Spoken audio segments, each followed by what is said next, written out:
Hello everyone, welcome back to target for IQ. मेरा नाम है वैभव। रिट जुरिडिक्शन हम सबको पता है article 32 and article 226 of Indian constitution में दिया गया है। 32 में हम आर्टिकल 32 में हम सुप्रीम कोर्ट के पास जाते हैं कि अगर हमारा फंडामेंटल राइट इन्फ्रिंज हुआ है तो हम उसको प्रोटेक्ट करने के लिए सुप्रीम कोर्ट का दरवाजा खटखटाएंगे। वहीं 226 में हम हाई कोर्ट के पास जाएंगे, बट हाई कोर्ट की जो पावर है वो सुप्रीम कोर्ट से ज्यादा है।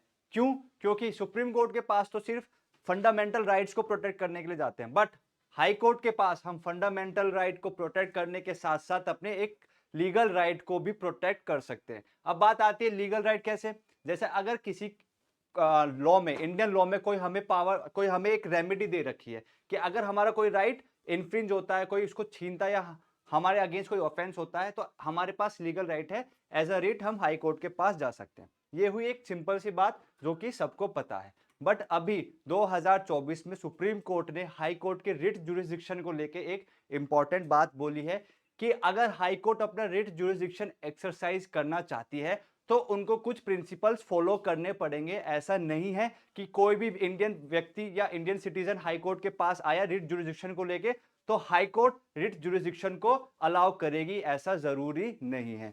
तो आइए जानते हैं मैटर क्या था और केस का क्या नाम है। केस का नाम है PHR invent educational society versus UCO bank and others. ये 2024 सुप्रीम कोर्ट का ही ऑर्डर है। अब इस केस में क्या हुआ था कि एक व्यक्ति DRT, डेप्थ रिकवरी ट्रिब्यूनल के अकॉर्डिंग उसके पास कुछ पैसे रिकवर करने थे, तो DRT गई उससे रिकवर करने। अब कुछ इनका DRT के अंदर ही ना कुछ प्रोसीजर फॉलो किए जाते हैं कि अगर आपने डेप्थ रिकवरी ढंग से नहीं करी या आपने गलती कर दी, ठीक, तो आपके पास ट्रिब्यूनल के पास ही जाकर आप इन केसेस को सुनते हो। तो इसमें क्या हुआ, जो एग्रीव व्यक्ति था वो DRT ट्रिब्यूनल ना जाकर डायरेक्ट हाई कोर्ट चला गया। ठीक, ध्यान से सुनिएगा, DRT ट्रिब्यूनल ना जाकर वो डायरेक्ट हाई कोर्ट गया कि आप मेरी रिट को सुन लीजिए, अलाउ कर दीजिए। वही अब इसी चीज से रिलेटेड सुप्रीम कोर्ट ने हाई कोर्ट को डांटा है, फटकार लगाई है कि आप अपने रिट जुरिडिक्शन को इस तरीके से इस्तेमाल नहीं कर सकते। ठीक, तो सुप्रीम कोर्ट ने क्या कहा? सुप्रीम कोर्ट ने कहा it could be seen that this court has clearly held that the High Court will ordinarily not entertain a petition under Article 226 of Constitution। यानी कि यहां पे लिखा है कि सुप्रीम कोर्ट ने ये पहले भी हेल्ड कर रखा है कि हाई कोर्ट 226 के तहत किसी भी रिट जुरिस्डिक्शन को नहीं सुनेगी। किस कंडीशन में नहीं सुनेगी? अगर effective remedy is available to the aggrieved person. अगर जो व्यक्ति हाई कोर्ट में अप्रोच की है उसने रिट जुरिस्डिक्शन को लेकर, अगर उसको रेमेडी कहीं और भी मिल सकती है। कहीं और कैसे मिलेगी भाई? निचली अदालत में आपको रेमेडी मिल सकती है, किसी ट्रिब्यूनल में अप्लाई करके मिल सकती है। तो जब आपको निचली अदालत में, निचली जुरिस्डिक्शन में आपको रेमेडी मिल सकती है तो आप सीधा सुपीरियर अथॉरिटी के पास क्यों जा रहे हो? सुपीरियर अथॉरिटी के पास एज अपील जाओ। भाई निचली अदालत आपने एस्टेब्लिश करी है, आपने पावर दी है, तो उसका मतलब क्या रह गया अगर हर व्यक्ति सीधा हाई कोर्ट जाकर ही जुरिस्डिक्शन के लिए अप्लाई करेगा? तो यही बात सुप्रीम कोर्ट ने बोली है कि जो निचली अदालत हमने एस्टेब्लिश करी है कि आप वहां पे भी जाके अपने रेमेडी मांग सकते हो, जो आपके अगेंस्ट जो भी कोई ऑफेंस हुआ है, बट आप वहां ना जाकर सीधा हाई कोर्ट जा रहे हो, तो ये आप मिसयूज ऑफ पावर कर रहे हो। हाई कोर्ट ने ये नंबर ऑफ केसेस में पहले भी बात करी है, तो दोबारा सुप्रीम कोर्ट ने यही बोली है। फिर सुप्रीम कोर्ट ने एक चीज और कही है, it has been held that this rule applies with great rigorous in matters involving recovery of taxes, cess, fees, other types of public money and the dues of bank and other financial institutions।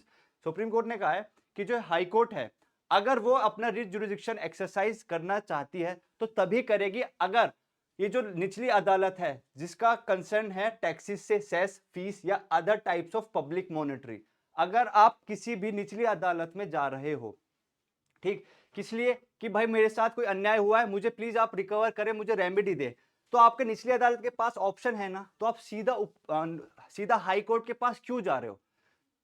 तो supreme court ने ये चीज बोली है। Second, in the case of Commissioner and Income Tax versus Chhabil Das Agarwal, यानी इस case में भी सुप्रीम कोर्ट ने क्या बोला था? Supreme court has carved out certain exceptions when a petition under article 226 of constitution could be entertained in spite of availability of alternative remedy। अभी तक तो मैंने आपको समझाया कि निचली अदालत के पास ऑप्शन है, तो आप निचली अदालत में ही जाइए, उचली अदालत यानी हाई कोर्ट में जाने की जरूरत नहीं है। बट इस केस में सुप्रीम कोर्ट ने एक एक्सेप्शन की बात करी है कि आपके पास अगर निचली अदालत में आप जा सकते थे, तो आप उचली अदालत में जा सकते हो, यानी हाई कोर्ट के पास आप अप्रोच कर सकते हो। किन कंडीशंस में? यहां पे सुप्रीम कोर्ट ने कंडीशंस बताई हैं। Where the statutory authority has not acted in accordance with the provisions of the enactment in questions, यानी कि जो स्टैट्यूटरी अथॉरिटी किसी लॉ में जो चीज लिखी है, अगर निचली अदालत उसके अकॉर्डिंग काम नहीं कर रही, तो आप सीधा हाई कोर्ट जा सकते हो। दूसरा, it has acted in defence of the fundamental principles of judicial procedure. अगर कोई जुडिशियल प्रोसीजर फॉलो होना है, तो उसका एक स्टेज होती है ना, कि ये स्टेज हो गया, ये कंप्लीट हो गया, उसके बाद नेक्स्ट स्टेज। अगर आप अब जुडिशियल स्टेज को ही या जुडिशियल प्रोसीजर को अच्छे से फॉलो नहीं कर रहे हो, तो आप सीधा हाई कोर्ट जा सकते हो एज अ रिट पिटीशन लेकर। तीसरी कंडीशन बोली थी, it has resorted to invoke the provision which are repealed. अगर निचली अदालत अपना कोई फैसला सुना रही है या किसी ऐसे प्रोविजन पर रिलाई कर रही है जो पहले से ही रिपील हो चुके हैं, यानी किसी लॉ में उस चीज को हटा दिया गया है, किसी प्रोविजन को हटा दिया गया है, बट निचली अदालत अभी भी उस चीज पर रिलाई कर रही है, अपना भरोसा जता रही है, ठीक, तो आप एक रिट पिटीशन लेकर हाई कोर्ट जा सकते हैं। Fourth, when order has been passed in total violation of the principle of natural justice। देखिए नेचुरल जस्टिस के अकॉर्डिंग क्या होता है कि कोर्ट दोनों पार्टीज को सुनेगी। इसका एक लेटन एंड फेमस मैगजीन भी है, ऑडी ऑल्ट्रम पार्टम, यानी कि कोर्ट दोनों ही पार्टीज को सुन के किसी फैसले पे पहुंचेगी। बट अगर कोर्ट ने किसी एक ही पार्टी को सुना, दूसरी पार्टी को नहीं सुना, तो आपने एक नेचुरल जस्टिस का वायलेशन किया है। तो अगर ये चीज होती है, तो हम हाई कोर्ट में रिट पिटीशन दायर कर सकते हैं, ठीक। तो केस का क्या नाम था जिसमें आप एज अ एक्सेप्शन काम करते हो? तो याद रखिएगा, Commissioner of Income Tax versus Chhabil Das Agarwal, right. अब कोर्ट ने फिर फर्दर क्या बोला, it is a matter by serious concern that despite repeated pronouncement of this court, the high court continue to ignore the availability of the statutory remedies under DRT and SURFACI Act। Court ने क्या बोला कि ये बार बार high court को हम समझाते हुए बार बार high court वही गलती कर रही है कि अगर आपके पास ऑप्शन है तो आप निचली अदालत में जाइए, बट हाई कोर्ट क्या करती है, रिट पिटीशन को अलाउ कर रही है। यानी कि यहाँ पे सुप्रीम कोर्ट ने एक सीरियस कंसर्न दिखाया है कि हाई कोर्ट हमारी बातों को सीरियस से फॉलो नहीं कर रही। We hope and trust that in future the High Court will exercise their discretion in such a matter with great caution and care। Supreme court ने बोला है कि हम ये आशा करते हैं फ्यूचर में, भविष्य में हाई कोर्ट अगर अपनी रिट जुरिस्डिक्शन को एक्सरसाइज करना चाहे तो वो बहुत ही सावधानी से करेगी। अगर एक्सेप्शन में फॉल हो रहा है केस, तो आप डायरेक्टली उसको एंटरटेन कर सकते हो। अगर एक्सेप्शन में नहीं हो रहा, तो जो निचली अदालत के पास पावर है किसी केस को सुनने के लिए, तो पहले आप निचली अदालत में जाइए, वहां से अगर आपको रेमेडी नहीं मिलती या कोई गलत डिसीजन होता है, तो आप फिर हाई कोर्ट आ सकते हैं। फिर हाई कोर्ट सुप्रीम कोर्ट ने बोला है, इस in the result we pass the following order. इस केस में फिर सुप्रीम कोर्ट ने ये 3 ऑर्डर पास करे थे। पहला, अपील इज अलाउड, जो रिट जुरिस्डिक्शन डाली गई थी उसको डिसमिस कर दिया गया था और अपील को अलाउ कर दिया गया था। The impugned order passed by the High Court is quashed. इससे पहले जो रिट पिटीशन अलाउ करी थी हाई कोर्ट ने और जो ऑर्डर पास किया था, उस ऑर्डर को सुप्रीम कोर्ट ने क्वैश कर दिया है, कैंसिल कर दिया है, ठीक। We dismissed it with the cost of 1 lakh imposed upon the borrower. यानी कि जो व्यक्ति एक रिट पिटीशन लेकर हाई कोर्ट गया था, उसकी जो रिट पिटीशन को सुप्रीम कोर्ट ने कैंसिल किया है, उस व्यक्ति को 1 लाख का जुर्माना भी इम्पोज करा गया है। तो इस केस में सुप्रीम कोर्ट ने एक हाई कोर्ट का जो प्रोसीजर फॉलो किया जा रहा है कि हर एक रिट जुरिस्डिक्शन को एक्सरसाइज करती है, ये जानते हुए भी कि निचली अदालत के पास भी पावर है। अगर है तो पहले निचली अदालत में जाइए, नहीं है तो आप ऊपरी यानी हाई कोर्ट में एक्सरसाइज कर सकते हो अपना रिट जुरिस्डिक्शन।